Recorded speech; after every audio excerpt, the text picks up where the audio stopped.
Au terme de sa participation à la 13e conférence de gouverneurs tenue à Bandundu-Ville, le gouverneur du Sud Kivu a été reçu lundi 30 mars au siège de l'Union sacrée de la Nation à Kinshasa par André Mata, où il a été procédé à la signature de l'acte d'engagement de sa province, réaffirmant ainsi son soutien indéfectible du Sud Kivu à l'Union sacrée de la Nation au président Félix-Antoine Tshisekedi Tshilombo. Merdi Mirindi pour les détails.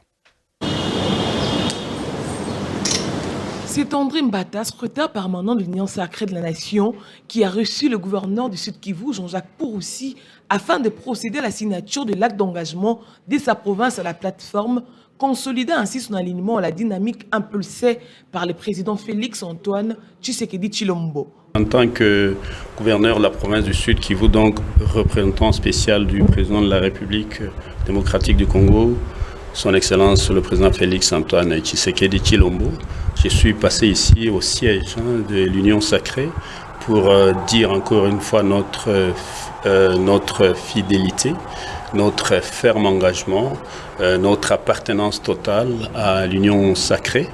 Et par la même occasion, j'ai récupéré les insignes de l'Union sacrée. J'ai récupéré aussi, j'ai pu signer l'acte d'engagement de la province du Sud Kivu auprès de l'Union sacrée. Sur le plan sécuritaire, Jean-Jacques Pouroussi a mis en avant les avancées significatives, notamment la reprise de la ville d'Ouvira, présentée comme un signal fort du recul des forces ennemies.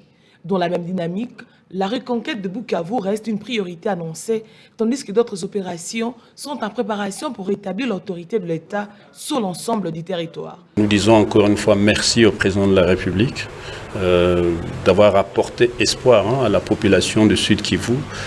Merci au président de la République pour avoir tenu parole. Il nous a dit dans un mois vous allez récupérer Ouvira, et voilà que nous sommes à Ouvira. Et je peux dire à la population des zones occupées, c'est-à-dire de ceux qui sont la population piégée par l'ennemi à Bukavu, à Kalehe, une partie de Kalehe, mais aussi à Walungu-Idjwi.